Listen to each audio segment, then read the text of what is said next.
lunchtime. Now, as the News of the World hacking scandal escalated with the resignation of John Yates, one of the Met's top counter-terrorism officers, there have also been suggestions that David Cameron, who will fly home tonight from his South Africa trade trip tonight, should even consider bowing out himself. Labour MP Dennis Skinner has branded the PM Dodgy Dave, saying it's getting closer and closer to the Prime Minister and the centre of government. So, bearing in mind that Met Chief Sir Paul Stephenson has resigned for his associations with hacking suspect Neil Wallace, should Cameron resign as well? Oh, it's like the playground. I mean, honestly, seeing as all this started on Labour's watch, hello, you shouldn't be doing that. I think you should... They're like children. There's whole massive things going on in this world at the moment that we need our Prime Minister for, frankly. And I don't think he should yet. There's going to be an investigation.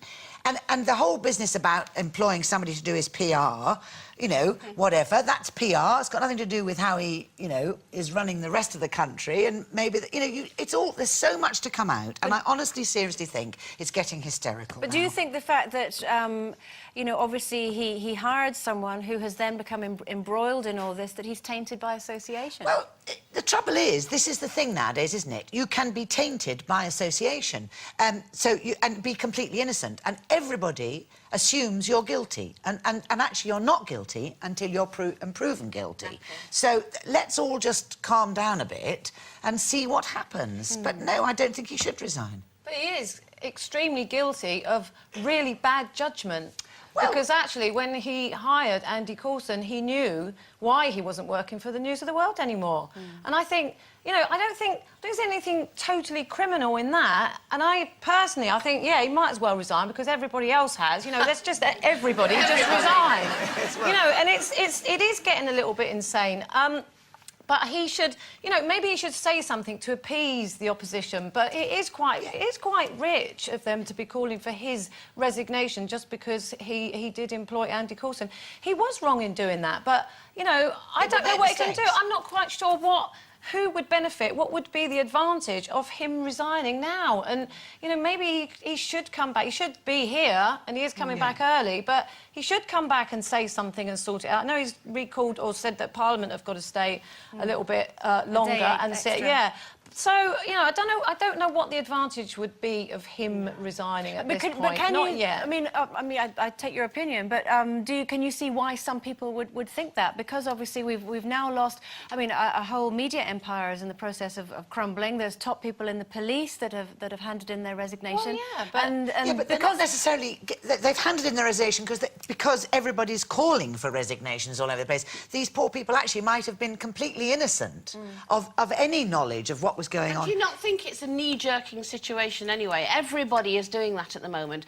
And actually, I think, do the public give a damn about this? I think everybody's sick to death. It's selling newspapers, that's why. But, there are other things in this country that need looking at. There are much more important things in the world at the moment. And I think there's going to be inquiries. Everybody's going to be looked at. Stop the resignations. David Cameron should be looked at, absolutely. But if it resigns, he's going to do nothing. Put it to one side, let the inquiries be taking place, and let's look after the country right now. Yeah, well, it is important, though. It is important. Yeah.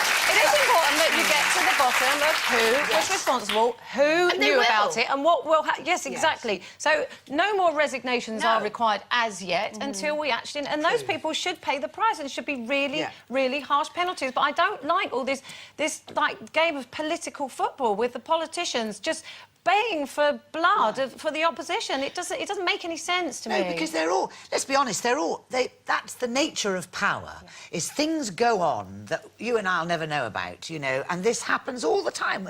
And as you say, Labour's started this, and they're the ones sitting there smugly going, I think it's... Well, they didn't do the investigation when they should have. Somebody should have done a proper inquiry years ago, and it has all surfaced now, but...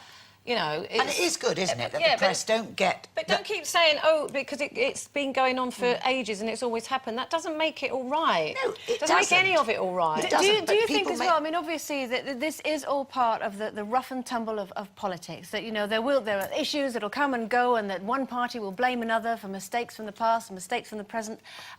Do you think that it obviously goes without saying that an investigation needs to take place with regards to the involvement of the police and newspapers and perhaps some members members of the government. But do you think it should be behind closed doors now, in so much as rather than the media? No. Because if you think about the fact that the Murdoch empire looks like it could well be crumbling, but now you have other papers obviously wanting to fill that void and using this in a way to sell papers, MPs using it in order to further their career.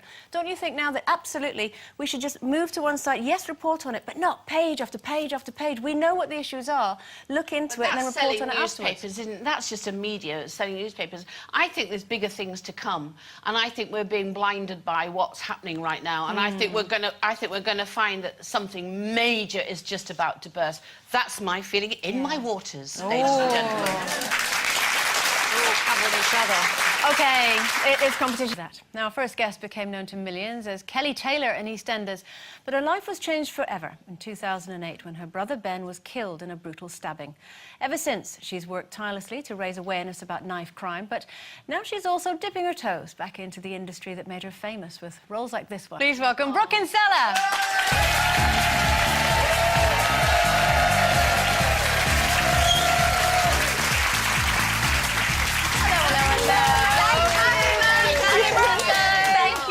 Cake. Thank you You're so much. very welcome. Make sure you take it with you, because we'll just eat it if you leave it behind. Oh no, there'll be none left for you to eat, I promise. So was it nice to get back into acting again? Because obviously you've had a wee bit of time away from our screens.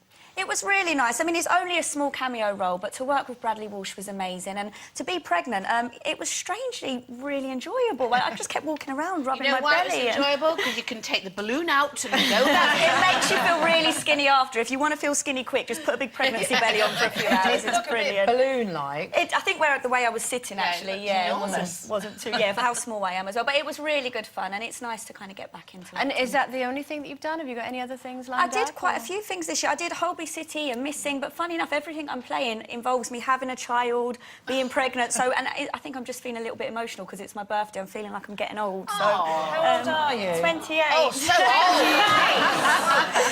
28. Yeah, it's almost 30. Now you are going to be getting the best Prezi ever, I hear. Congratulations on your MBE. Thank you very much. It's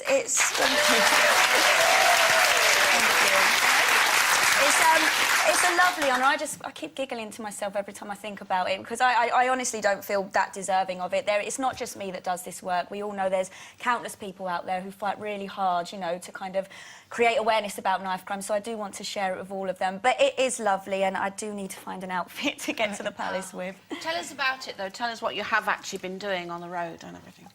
Obviously, last year I did some work for the Home Office and travelled around the country looking at lots of projects that help deter knife crime, and just looking at things that work and things that might be a bit outdated and trying to get them funding, really. Because you wrote a big report on it, though, didn't you? I wrote a 60-page report. It's like going back to school, actually. And it was all my own words. I wanted to make sure there's no point doing a job if you don't do it properly, and I didn't want to put words in my own mouth. I wanted to do it myself, and we got £18 million of funding this year. That's which wonderful. It's just good. So, yeah, I mean, what is the main message that you're going out there with? Because you're going into schools, talking to kids. What is it? What are you actually telling them? I think, funny enough, it reflects on your first topic about Chantel. And basically, a lot of the kids I speak to, they don't see a future for themselves, really. They don't think a day ahead, and they're not aware that their actions have massive consequences, not on, you know, families like mine, but on their own family, on their lives. You know, if they commit a crime, it's their employment and their whole life. And it's just trying to give them that message of choice. You can make better choices, there's different paths, and just think about what you're doing, because it will affect your future and lots of other people. So education for me is my passion about this. Do you think your age helps? Because it's one thing a government having an initiative and spending millions of pounds and men in suits telling kids to behave themselves, but the fact that you've experienced this firsthand and you're more on their wavelength, do you think they're more likely to listen to you? Completely. I mean, I'm doing my posh voice today, but you just saw how I normally talk in the Law and Order clip. So when I go in and speak to the kids, you know, I speak as a 28-year-old girl who I think I'm 16 in my head, so I can relate to them. But I tell you what, if you put my mum and dad in front of a group of kids and they explain, you know, the devastation this can cause, the kids don't move. They do not flinch. Do your parents do that? They do. We all do that. My whole family and many other families. You know, we spend a lot of time travelling across the country into schools, just letting kids know, you know, what it does to families. And I'm really proud of the work that we do. Do you get frustrated when you come up against MPs who won't listen or don't understand what you're talking about? It can be frustrating, not just MPs, anyone in general. I think, you know, unless it happens to you, obviously it's really hard to understand what this does, and 99% of the population are really caring and understanding and supportive, but you do get people who don't want to listen, they're blinkered, and they think it's not my problem, so I won't get involved, and I think that's something we need to change. And do you... Because David Cameron's been very supportive of you, hasn't he? And do you think this has got... You've got to carry on doing this, obviously, presumably. You've just got to keep on and on and on, haven't you? At government, at MPs, at whoever's in power, really. Of course, and it's not for David Cameron, it's for Ben we do it, and, you know, we've made some massive changes in 3 years, you know, as the group of people who are fighting against this, but until we stop reading about it every week, I don't think anybody's going to stop. Do you think Ben would be proud of you going to the palace? He'd be in hysterics, he'd be laughing at me, I know, he'd be playing practical jokes and all sorts, but I think he'll be proud, and it's for him, you know, we're very proud of him. So when are you going to get it? I don't know, actually. I've not been told. I thought it was a joke from my dad. I still do a little bit, actually. I thought it was just a practical joke. But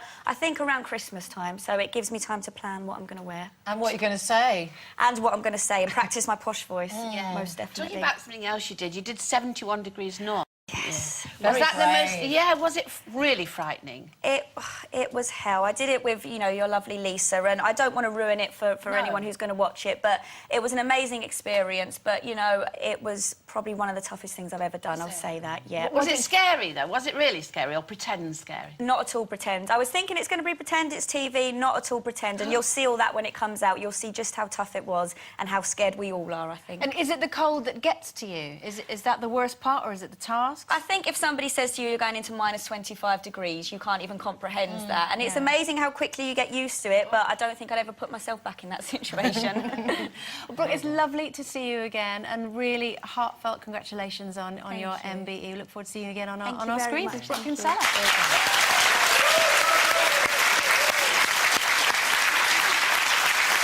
OK, time for a breather, but stick around, because after this break, we'll be telling you, Mum and Dad, look away now, how to have a 4-month-long orgasm. Yes, I know, I'm exhausted at the thought. We'll see you in a bit.